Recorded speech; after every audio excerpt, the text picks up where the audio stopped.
ولو اتبع الحق أهواءهم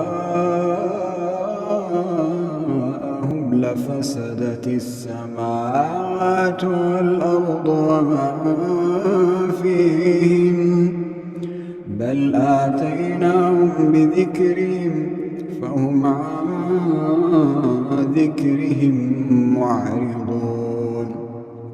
أم تسألهم خرجا فخراج ربك خير وهو خير الرازقين